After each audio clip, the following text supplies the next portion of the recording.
Гуляя в лесу, мужчина нашел необычного одинокого щенка. Мужчина пожалел бедняжку и забрал его к себе домой. Вскоре мужчина отнес найденное животное в ветеринарную клинику, но ветеринар, увидев щенка, раскрыл от удивления рот.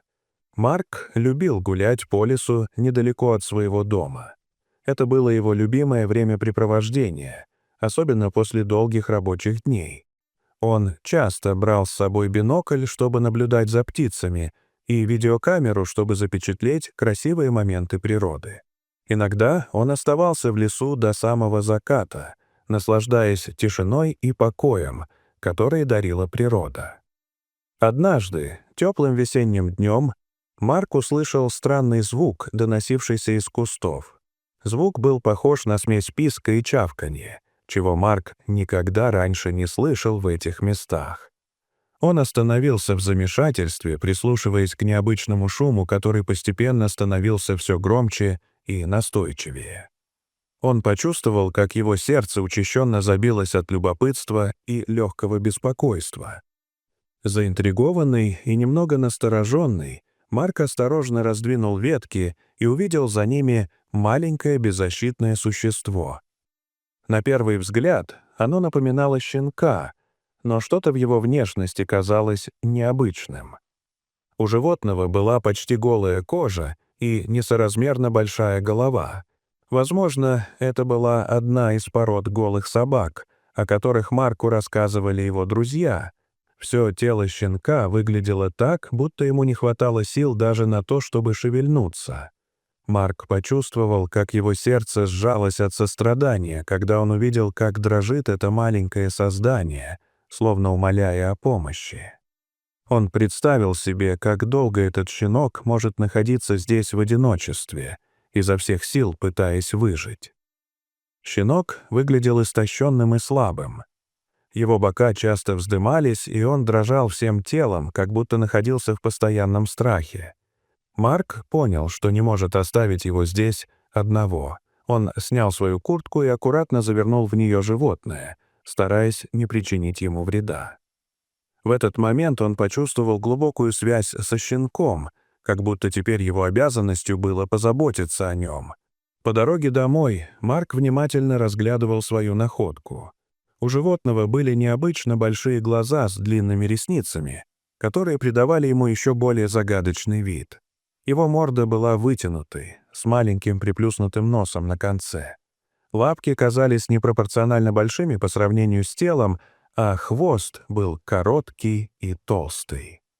Марк задумался о том, что он никогда в жизни не видел подобных щенков и откуда он мог взяться в этих краях. Внезапно животное начало издавать пронзительные звуки, похожие на крик о помощи. Марк ускорил шаг, чувствуя, как его сердце колотится от волнения. Он боялся, что щенок может умереть у него на руках. Дома Марка встретила жена Клара. Она удивленно вскрикнула, увидев странного щенка в руках мужа. «Где ты его нашел?» — спросила она со смесью любопытства и опаски. Марк подробно рассказал, как нашел брошенного щенка в лесу, и добавил, что не смог пройти мимо в надежде спасти ему жизнь. Клара, почувствовав жалость к малышу, сказала, что в первую очередь нужно накормить его. Она быстро нагрела молоко и попыталась напоить существо из бутылочки с соской. Однако животное отказывалось пить, отворачивая мордочку и издавая жалобные звуки. Марк и Клара перепробовали разные продукты: измельченное мясо, овощное пюре, даже детское питание, но все было безрезультатно. Супруги начали паниковать, когда заметили, что существо становится все слабее. Его дыхание стало прерывистым, а глаза начали закрываться.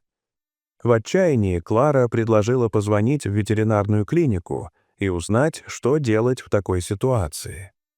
Марк, обеспокоенный состоянием маленького щенка, предложил срочно ехать в круглосуточную ветеринарную клинику в соседнем городе, несмотря на позднее время. По дороге в клинику животное начало дрожать и издавать слабые стоны, словно прощаясь с жизнью. Клара держала его на руках, пытаясь согреть своим теплом.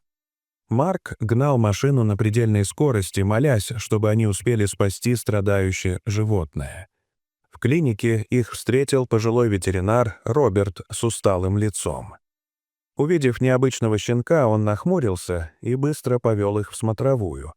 Пока ветеринар работал, Марк и Клара ждали в коридоре, держась за руки.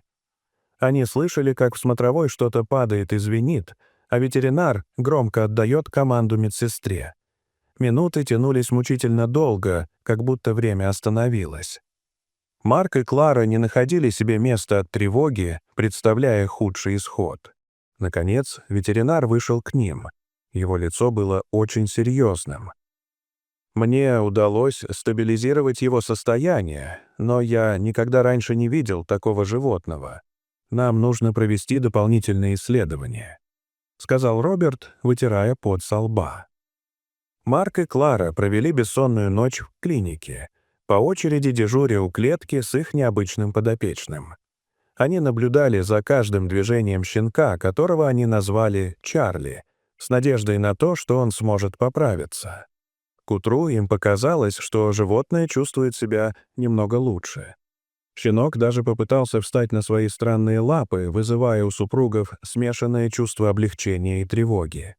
Чарли еще сутки провел в клинике, после чего ветеринар сообщил супругам, что они могут забрать щенка домой. Роберт дал супругам пакет питательного корма. Это было единственное, что соглашался есть их необычный питомец.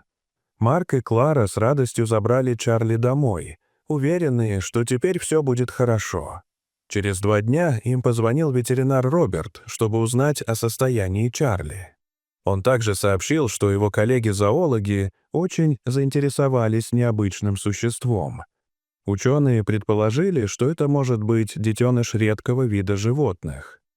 Роберт попросил разрешения приехать с группой зоологов, чтобы еще раз внимательно осмотреть находку. Марк и Клара согласились, надеясь наконец узнать, кого же они приютили. В это время их дом стал местом настоящего научного интереса. Телефонные звонки не прекращались, и Марк с трудом успевал отвечать на вопросы коллег-ветеринара. Несмотря на волнение, он и Клара радовались, чувствуя, что они помогают в серьезной научной работе. Тем временем ветеринары и зоологи продолжали исследования. Прошла неделя, и за это время животное заметно окрепло. Марк и Клара с радостью наблюдали, как Чарли становился все более активным и уверенно передвигался по дому на своих необычных лапах. Он даже начал издавать радостные звуки, когда Клара приносила ему еду. Еще через пару дней профессор сообщил, что результаты анализа Чарли показали, что он принадлежит к редкому виду млекопитающих, который никогда раньше не встречался в этом регионе.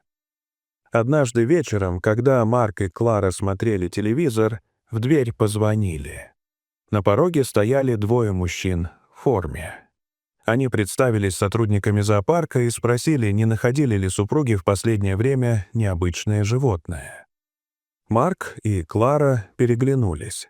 Они не знали, стоит ли рассказывать про свою необычную находку. Но тут из комнаты раздался характерный писк, и сотрудники зоопарка насторожились. Они попросили разрешения осмотреть квартиру. Супруги неохотно согласились. Когда мужчины увидели животное, их лица просветлели. «Вот он, наш беглец!» — воскликнул один из них. Оказалось, что найденный в лесу детеныш — это редкий вид свиней бабируса, который сбежал из зоопарка через щель в ограждении. Сотрудники зоопарка рассказали, что мать Чарли после его исчезновения очень переживает и отказывается от еды. Они попросили вернуть детеныша. Марку и Кларе было грустно расставаться с необычным питомцем, но они понимали, что так будет лучше для животного. На прощание супруги погладили его и даже прослезились. Сотрудники зоопарка поблагодарили их за заботу о детеныше и пригласили приходить навещать его в любое время. Они также сообщили, что руководство зоопарка решило наградить Марка и Клару пожизненными бесплатными билетами. С тех пор супруги часто приходили в зоопарк навестить своего бывшего питомца. Дорогие зрители, Что вы думаете об этой истории? Расскажите, пожалуйста, в комментариях. А если вам понравилось это видео, то ставьте лайк и подписывайтесь на наш канал. До свидания.